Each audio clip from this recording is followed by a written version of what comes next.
Welcome to my channel. I won't be long. Um, I'm down here in Cobb County, Georgia, waiting for the Georgia's runoffs. But I got to thinking, because I am a Christian, and I did vote Democrat.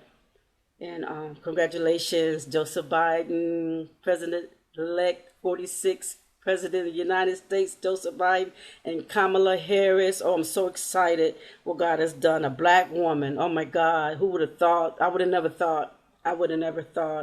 No, what I've seen in my lifetime since I was a little girl, and I seen Martin Luther King get murdered and Kennedy get murdered, and the things I've been through. And never did I think that I would be at this point. But I'm a Protestant, and my grandmother was a minister.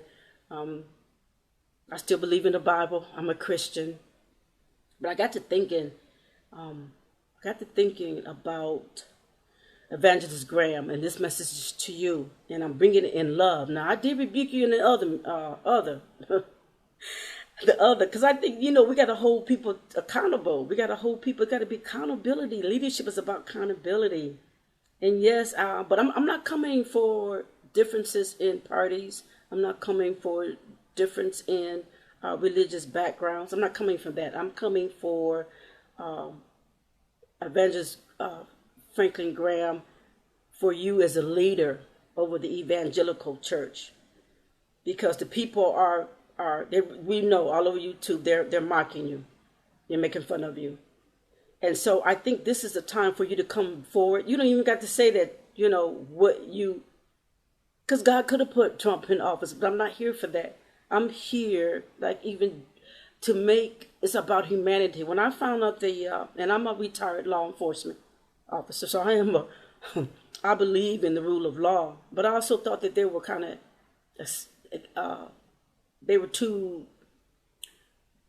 they were not fair. Let's put it like that. And I worked in the jails, Wayne County Jail in Detroit, and at the airport, at the hospitals, and I retired there. So I seen the injustice of the misdemeanor sentences that were sentenced on these people, and how they were put away for years, oftentimes for just a little marijuana.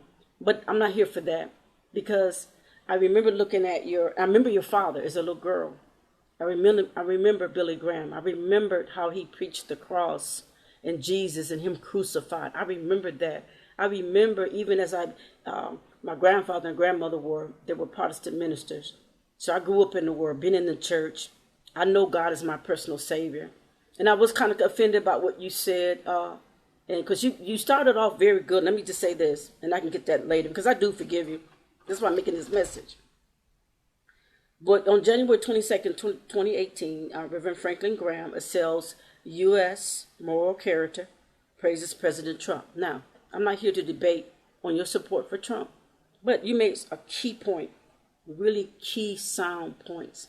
And that's why I'm coming in this next 4 elections. I haven't really voted straight ticket, but I did vote for Joseph Biden. I sure did.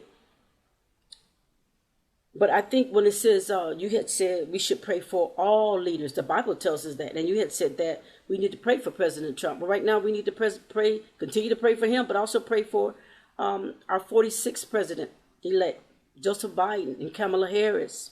And thank God for her. Who would have thought a black woman, a woman, Indian culture, how she would win? Who would ever thought? I would have never thought, after seeing Martin Luther King murdered as a little girl, and seeing Kennedy murdered, Robert Kennedy murdered, seeing the riots and being poor and black. But thought I was middle class. All right, but I'm coming to you, Reverend Franklin Graham, sincerity from my heart, because I was really hurt when you had said, and I heard it with my own ears, that you had started off.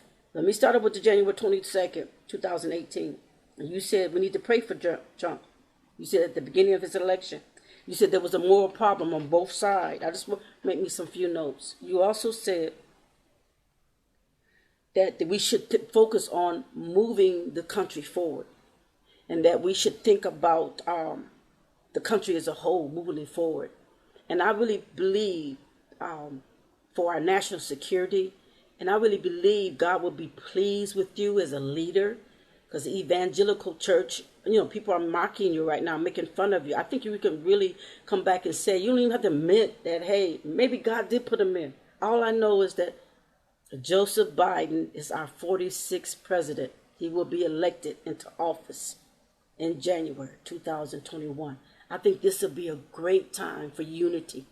I think because it's about, we need to protect our religious freedoms. We need to protect our right to bear arms. We need to protect our life, liberty, and justice, and the right to have a peaceable life. We need to do those things. This is what our founding fathers built this country on. And so I think what you said as a leader, we need to move America forward. And I think because you've been such a staunch supporter of Trump, and that you have a lot of followers, and not only that, I believe the world is watching, and I know God is watching, that you should extend the olive branch that you extended to Trump to Biden. I think this is a good time now. Now maybe you have your own time. It's just a message I want to get out to you, that it'll be powerful for you to do that and recognize that we're going to pray for him, like 1 Timothy 2:2. When God said, pray for leaders and those in leadership and those who have rule of us, so we can have a peaceful and a prosperous life. And so and that they do it in godliness and in morality. And like you said, we need to move this country forward. And I think that you would do that now, would bring a healing to the nation. Not Democrats against Republicans or far left, far right. Because this what's going to unify us is humanity. What's unify us is the word of God. Because God said he comes for all people. He said all souls are mine.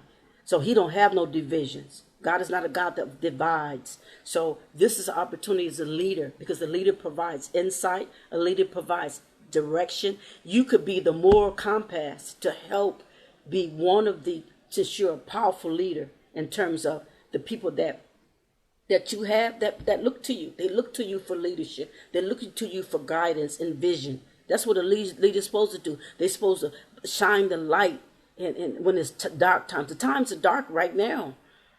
And then use your religious freedoms that you have used over these last 4 years to speak out in your support for the last President Trump. And then you can do the same there and just tell your people and tell the world, look, we're standing with Biden, Joseph Biden, our 46th president. And we're praying for him, and that you're going to hold the moral compass of God's word on his words. And God's word would be the beacon of light that would shine on that cabin and shine on our Vice President, Kamala Harris. That could be a way to begin the healing. So I hope that you hear this message, and I hope you receive it in love. And when I forgive you for saying that the Democrats was anti-Christ, I forgive you for saying that the Democrats was anti-Israel. Like I said, we may not agree on policies, but you can agree that we're in a dark place now. Thousands of people, 250,000 people are dying from COVID. You know what your Samaritan Project, and I want to commend you on that project, because God sees your labor of love. And I think that's very beautiful that you're not just getting before the camera and speaking, but you're also doing. He said, because without faith without works is dead. So I want to commend you on that. But I do want you to extend the olive branch to Joseph Biden. I think it would be a thing of unity, and God is a God of unity, and God is it's an act to show God that, yes, I prayed for Trump, I'm going to pray for this man. And then you're going to tell the world that you're praying for him, and it will show unity throughout our allies and throughout our enemies that's watching, that we are standing United States of America. God bless America.